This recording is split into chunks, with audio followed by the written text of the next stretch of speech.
Jeg har hele tiden boet i Danmark, så jeg ser mig også lidt halvdansk. Men jeg vil jo sige, at jeg er herfra med en tyrkisk baggrund. Jeg har valgt den her uddannelse, fordi at det siger mig meget. Fordi jeg ved, at jeg godt kan lide at arbejde med mennesker. Jeg er 17 år gammel, og her står jeg.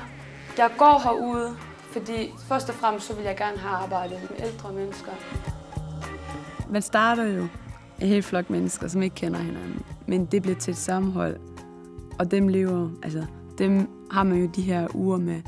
Og jo længere tid der går, jo længere falder man sammen. Og det gør også, at vi har hjulpet hinanden til det punkt, vi er i dag nu. Jeg vil rigtig gerne godt, fordi jeg ved, at jeg kan gøre det rigtig godt. Også. Hvis de godt vil have noget tid, hvor de kan komme ind og prøve at se, om der er noget for dem, fordi det får man virkelig muligheden for. At man skal ikke tænke på, at sosu-skolen som sådan er et sted, der kun er for ældre. Der er mange muligheder, og man kan få lov til at komme ind og være sig selv. På skolen så kalder det en menneskelig evne. Altså det er, at jeg prøver at sætte mig selv ind i den persons situation, hvilket gør, at jeg kan forholde mig til det, der sker. Så er der hysene.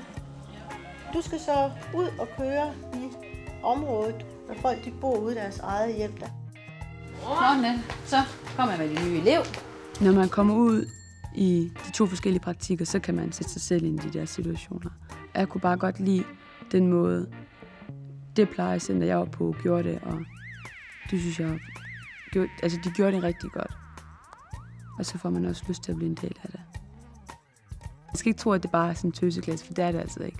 Der er også fyre på uddannelsen, og det er også fedt, fordi at så får man også lige sådan lidt nogle andre meninger, og det kan være fedt. At starte på grundforløbet, det er en god start på et mål, du har sat dig. Og der mener jeg, at jeg har sat mig det mål med, at jeg godt vil arbejde med mennesker. Men hvis jeg ikke havde taget grundforløbet, så ville jeg stadig have haft nogle steder, hvor jeg ville have tvivlet på mig selv. Så at komme ind her, det er meget godt. De lærer, vi havde, de var rigtig dygtige. Og de var meget professionelle. De vidste godt, hvornår det var, at de skulle gribe ind. Du bestået! Yeah. Vi havde jo en dansk lærer. Hun var meget sådan ungdommelig, og det var fedt, fordi at hun opfordrede os til at sige ja til alt.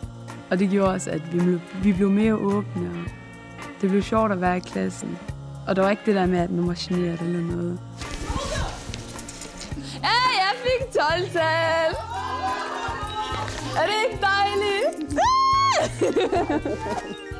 Når man kommer ind på sådan en uddannelse, så skifter man sit syn på de ældre, man har haft.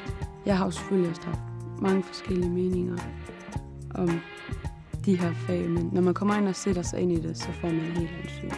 Nu har jeg fået nogle nye meninger og nogle nye mål, og det er, at jeg vil fuldføre det her, fordi jeg rigtig godt vil arbejde med dem.